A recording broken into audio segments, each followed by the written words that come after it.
Hello, everybody. Welcome to San Marcos Public Library program on employment law.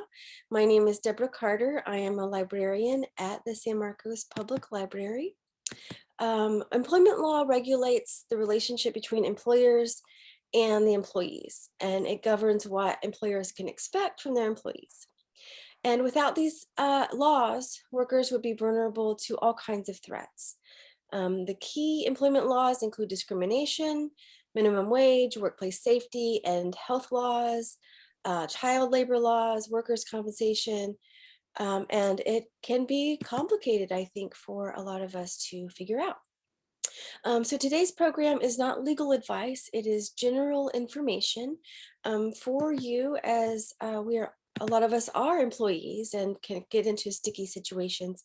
And it's very nice to know what to do. So we're really lucky that Rachel Poole is here to guide us with some of these questions and help us figure out what to do when we are in these sticky situations. Welcome, Rachel. Thank you so much for having me, Deborah. And will you please give a general background with yourself with the employment and employment law? Yes. So my name is Rachel Poole, and I am born and raised here in San Marcos. I have about 10 years of experience in human resources, and I've been very fortunate that my experience has been a variety of different tasks within the HR field and industry. So a little bit of FMLA, accommodations, wage and labor, workman's comp. So I have a variety of experience and knowledge in human resources industry for 10 years. Well, perfect. That is a lot of experience that really kind of makes you an expert to us. So I really thank you for being here. I'm going to ask you questions that are typical to what I have heard at the library. I help people with their resumes and their job search.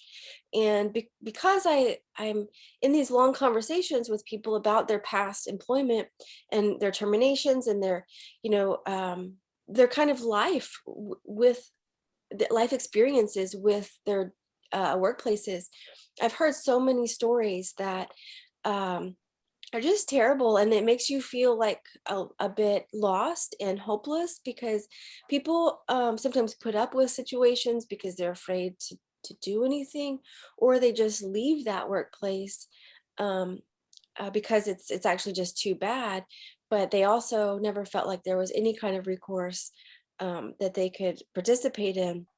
So hopefully we'll get some knowledge about that and feel more empowered in those situations. So I am going to read these questions that I have heard from the library. Let me see. The first one about discrimination. And this is the question that I'm reading from a patron.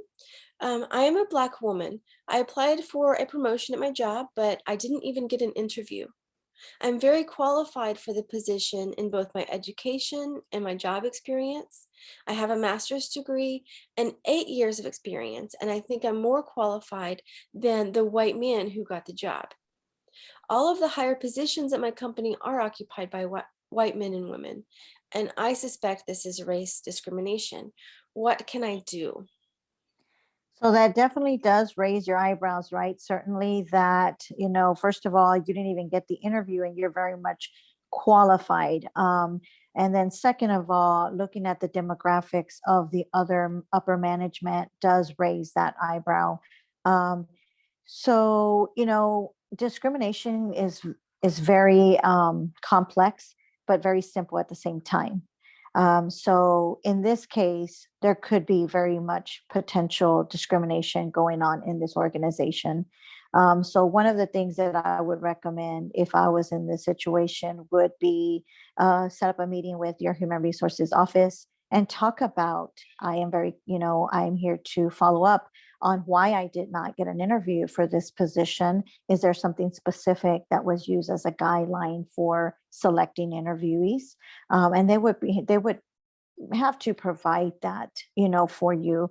And then if it wasn't enough, if it didn't set well and it just, you still were not okay, then definitely there is a process where you can submit your concern and allegation to the equal opportunity, the EEOC commission, basis on, not interviewing because of potentially in this protective class of race. Okay, and what is the process of the EEOC? So if you go to eeoc.gov, it's very general there, where I think it's job seekers, but there is how to file a complaint if you feel like you've been discriminated, and there's a form.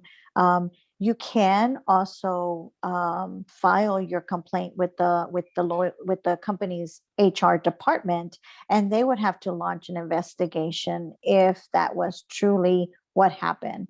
And even if you did and you didn't like their answer, you could elevate it to the EEOC. Of course, sometimes people feel intimidation. They're afraid to go to their local HR. So they just skip that step, and they have the right to do that and go straight to the EEOC. Okay, that's good to know. And is it confidential when you go to the EEOC? Like, Yes, it is. I mean, people are going to know. They are going to let when employer is being investigated, they will report to the HR office and ask for a lot of documentation.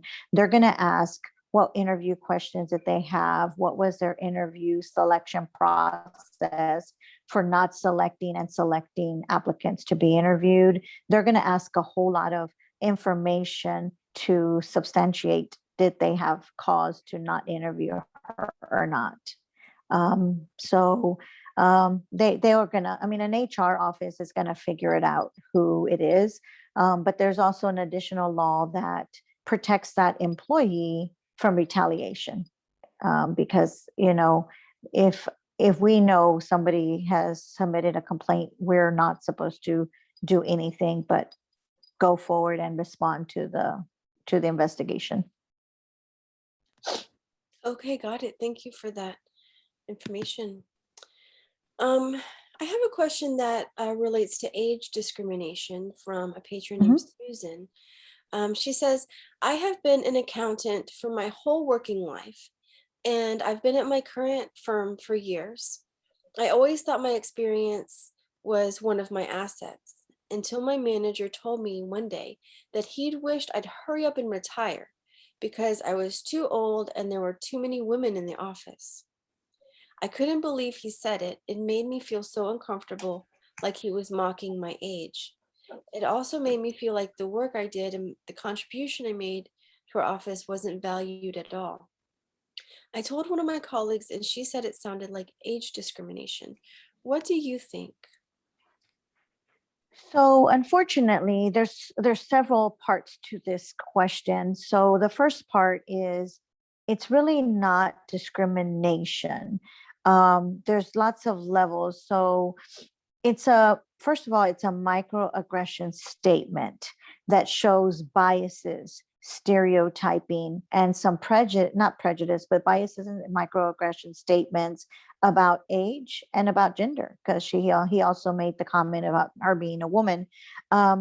So it only becomes discrimination when something is done because of the age and woman. So in this case, he really didn't do anything. He wasn't denying the vacation. He wasn't, there has to be something that he does against solely because of the age and being a woman to become discrimination complaint, a valid one. So in this case, there's standard code of conduct. There should be at every employer. And so if the standard code of conduct puts that is a prohibited thing to do, then he would be in violation of that. And so that's one piece. The second piece is and this is something that's really new, and we can add this on to a third segment, but there's the diversity, equity, and inclusion that's really huge right now in HR.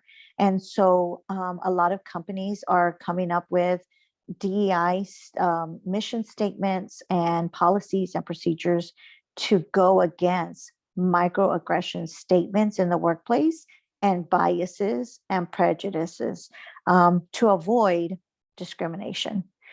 So that's new, but she definitely has a valid concern that HR should respond to. And actually, that manager should be disciplined for that as well. Okay. And a lot of the patrons that come in with these issues are working in small businesses, I noticed. I think that companies that have HR policies really it does seem to work because from my experience at the library, I see people having issues when it is a small business and there's not a department in the Mhm. organization that's helping um, employees deal with these kinds of things. And also, I think maybe just the presence of an HR department Yes, um, yes, maybe helps managers it act does. better. I mean, Yeah. some small businesses are very proactive and they do contract an HR consultant to help them with this. Unfortunately, small businesses do not have the financial means or do not have a big enough company to invest all that money. But at the same time, they have to look at it. What is the repercussions of not investing? Because if they get themselves in a sticky situation, they are held liable. Being a small business and not having the financial means doesn't exclude them from federal, state, and local laws of employment. And so it's something that small businesses should be very much invested in, get some consulting, even if it's an hour or 2 hours every month or whatever, to deal with employees issues and all of that is a huge investment and a protection for them. And I feel the same way. Employees that work for small businesses get themselves into these sticky situations quite a bit more. And there's no support for them because there's not an HR department. But what I would say for those employees that are watching or that, will watch the video later is that even though there's not that support as an HR department, there is still federal, state, local laws that protect them. So unfortunately, the responsibility will fall on them to have resources like this to give them the education they need and where they can go. And seek other, HR professions that career professionals that can guide them through that. Well, thank you for being here for us as our Mhm. HR consultant, I think. So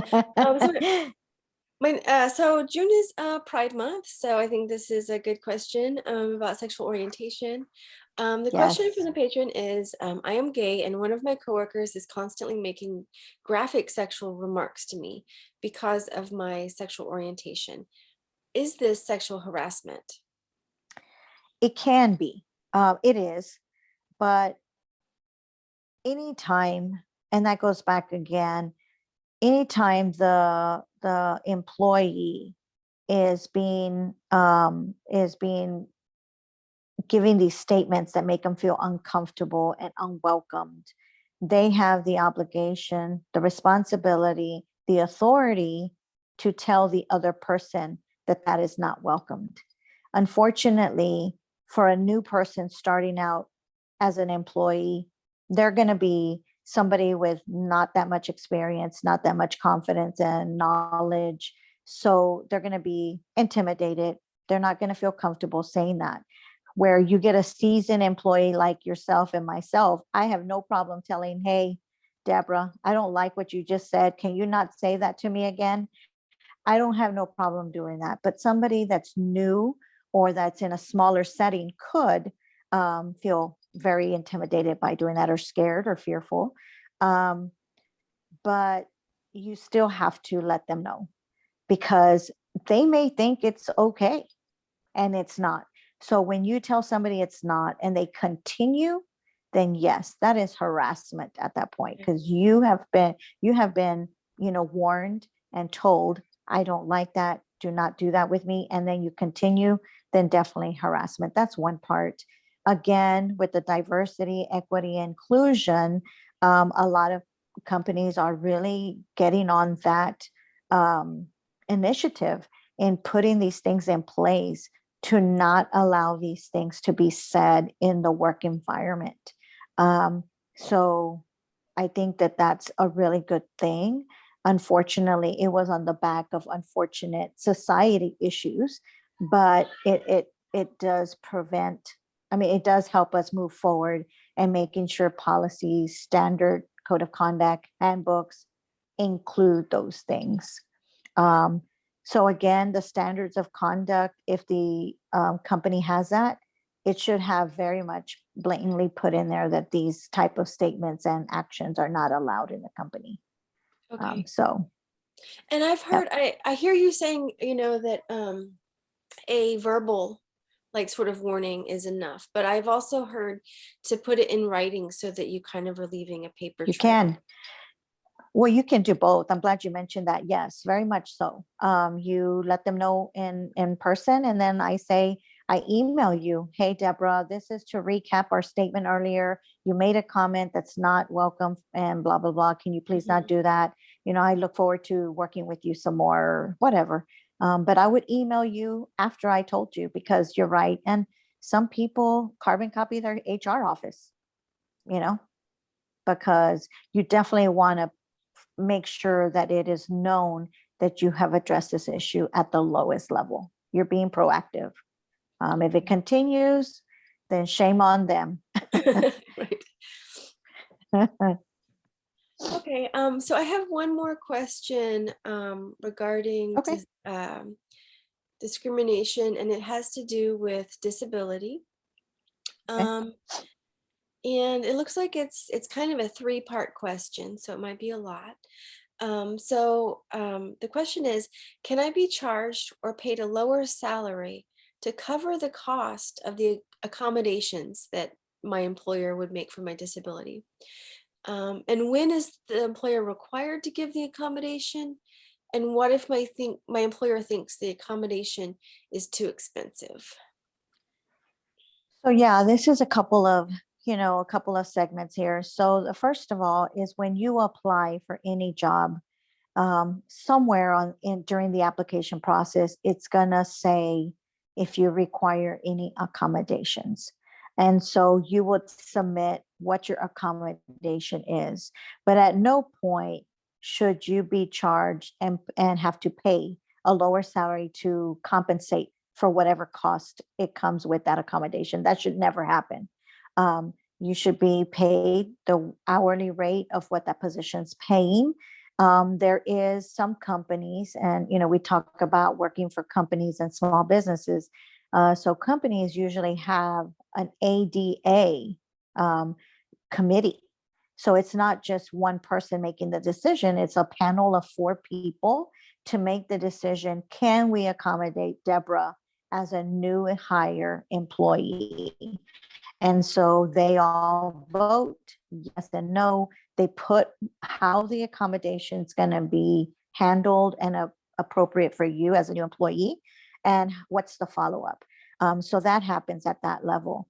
For a small business, again, we've talked about that. Unfortunately, a lot of small businesses are not equipped and not prepared and not knowledgeable of that process, and they should, because again, you cannot discriminate hire and not hire based on if they do or do not have an accommodation.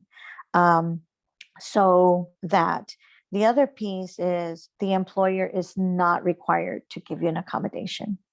So there's a keyword in the whole accommodation process. It has to be a reasonable accommodation. So that's the key word. If you look up the ADA law, it has to be a reasonable accommodation that they can accommodate.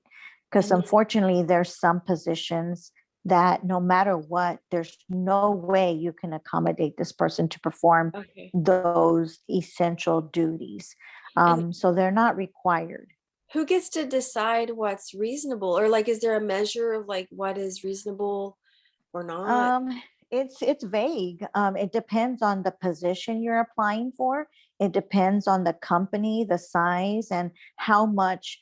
So, for instance, if you were, I don't know, let's say in a wheelchair, and you needed to get into, and the position was a driver, and they don't have the it's a bus, and there's no way for you to get in and out, or if they have a lift, then they could provide you if you have mobility. So there's so many incremental steps that you have to follow to see if it's a reasonable accommodation. But that's why it really helps to have a panel, because you don't ever want to, as a HR professional, you don't ever want to have that whole responsibility on yourself. You want to have a panel, the supervisor, the HR, maybe their wellness director or somebody in the health industry. So that way all viewpoints are discussed and they could make the decision. And that usually happens when you have an employee, because sometimes you might not have an accommodation going into your job, but Uh-huh. something happens to you, Right. and then now you need an accommodation for your job. Right. So then you go before the committee as a employee to request some type of job. If they do not find the accommodation, that you need, they may elect to put you in an equitable position, same shift, same role, same responsibilities, very equitable, oh, and equal to what you have currently to accommodate you. So like the idea of desk But work as opposed to construction and exactly, everything. exactly, Uh, exactly right. and but in the case of like small businesses that don't have an HR, let's say you work in a kitchen and you've burned your hand and you can't really, use both hands right now. What would is there any kind of accommodation that you could ask for, or are you just going to get fired? For working for a small business, I mean, there are different parts. I mean, it depends on the small business. It really does. In that case, maybe they could just do the ordering and calling customers, or ordering inventory, or picking up supplies, other parts of the business that they could still perform some help to that small business. But small businesses, I think, and we're going to get off topic here, but I want to say that small businesses typically do not hire employees. They hire contract workers. So some of those practices that companies would have to adhere to, like the ADA and DEI, all of that stuff would not be applicable to a Right. contractor. It still does, because as a small business, when you hire a person, no matter if they're part-time, full-time, seasonal, or contract base, you still can be liable if you are discriminating against certain protected classes. So I think that small businesses need to be very aware and knowledgeable, and try to invest in some type of HR Yeah. services Right. or advisory, because especially now that society has brought all of those things to the forefront, Yeah. and they're very much current and very much hot topics, if you will. I think small businesses need to really look at their practices, and find the budget for that. Definitely. Okay. Thank you. It's a lot of Mhm. information. Yes, I'm And I sorry. know, no, and it is good. And we have another session next Saturday where if folks watch this video and then have a question, they can log into Yes. that. Mhm. And then we have a third section that is just on contract workers and your rights Yes. and challenges that you might have for that. Mhm. But moving on, I know it's already 30 minutes in. Um, let's talk about harassment, which unfortunately happens. So I've got a couple questions that I hear from patrons regarding that. The first one about race, and the question, I'll read this. My supervisor keeps using a racial-based term to refer to me that he considers a compliment. I don't want to bring a lawsuit, I just want it to stop. What do I do? My company doesn't have a policy about what to do when harassment happens. Isn't that against the law?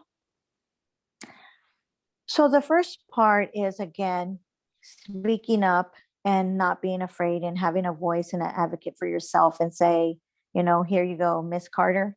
Please do not call me that name again. I do not like to refer. My name is Rachel, and that's the only thing that I need to be referred to by. Following up with the email in writing that you have made it clear.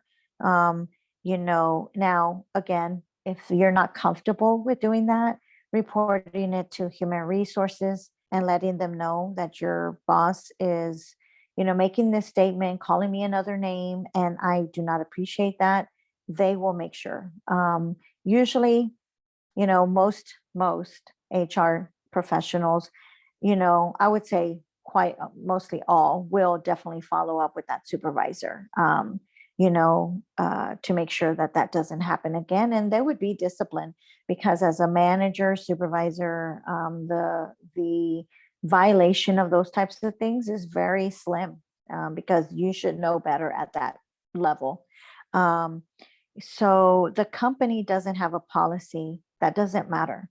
Again, knowing the laws, federal, state, and local level of harassment, protects you. Whether they have a policy or not, they are still subject to federal, and state, local laws, no matter what.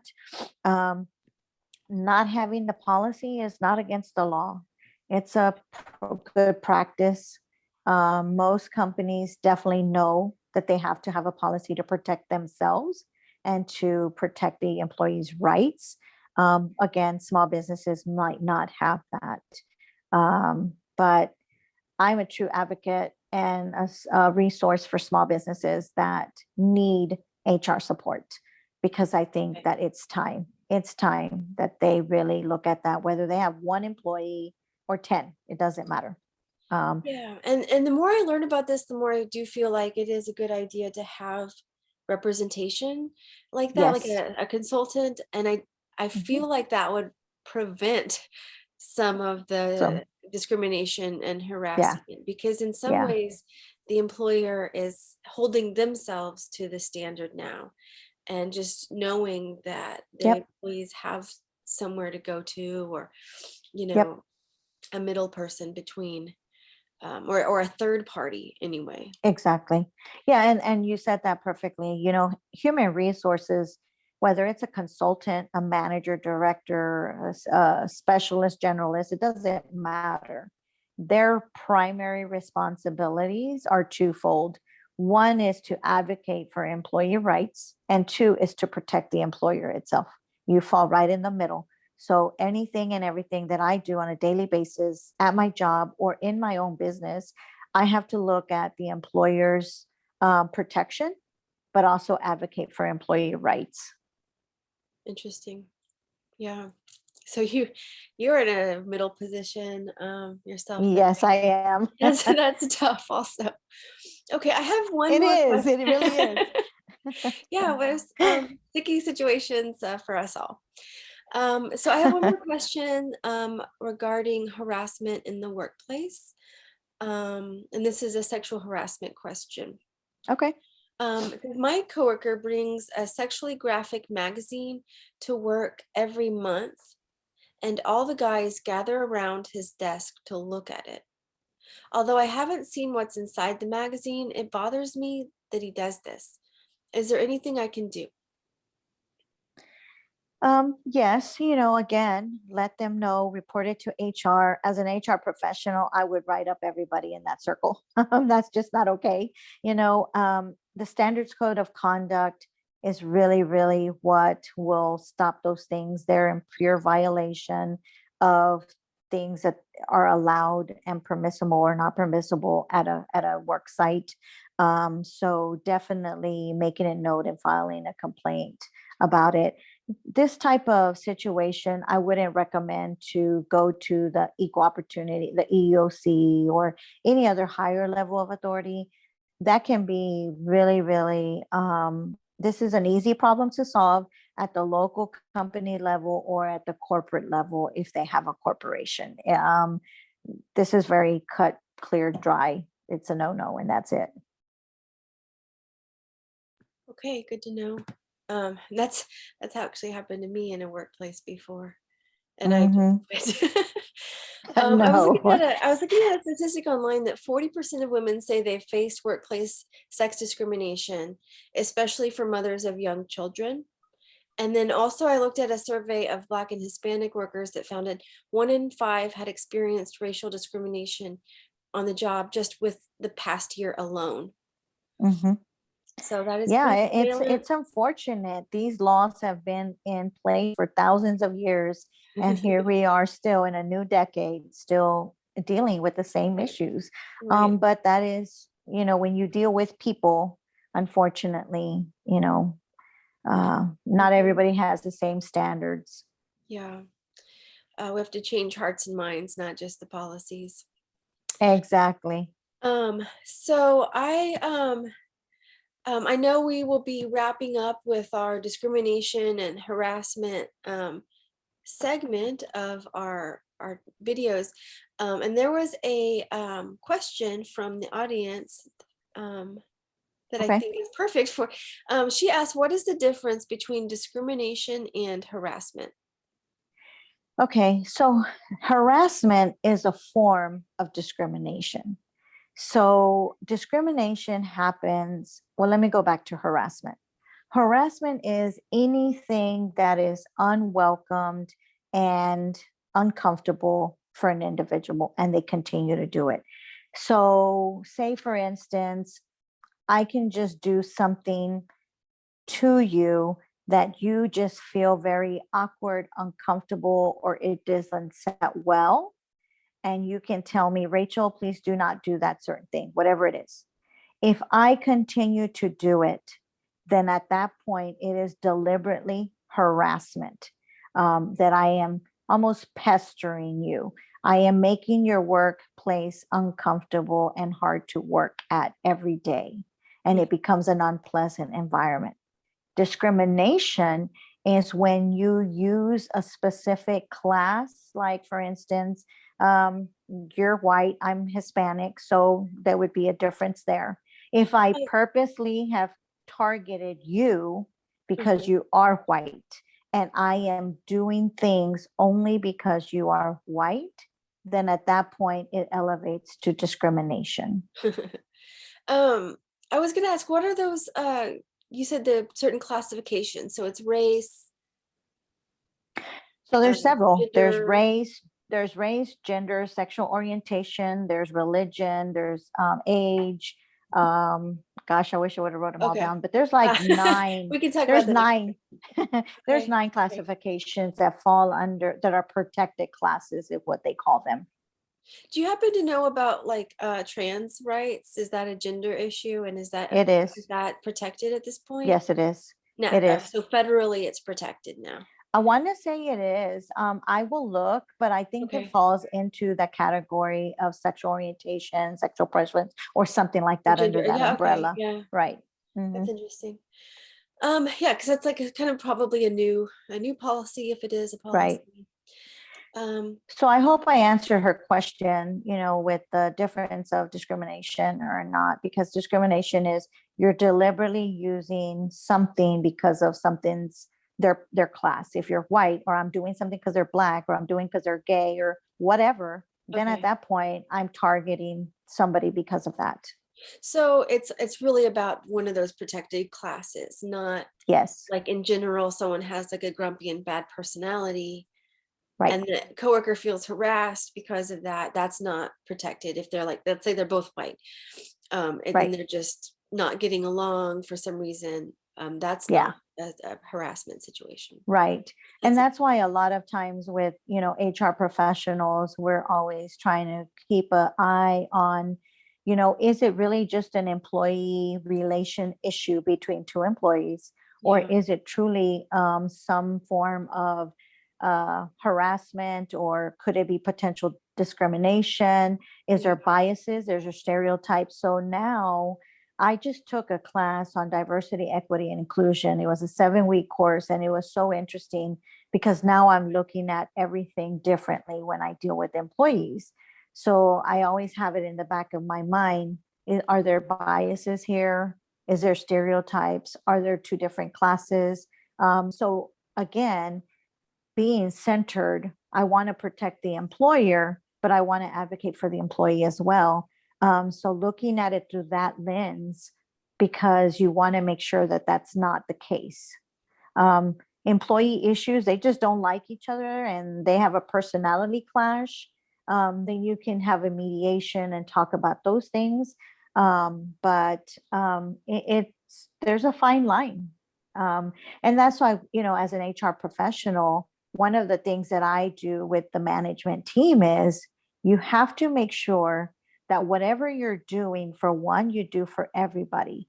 If you open yourself up to those kinds of things, then the employee is going to win if any allegation is made against you because they are in a protected class. So what are you going to substantiate what you want to do? So I always make sure to remind, wait a minute, guys, this could look like we have biases here.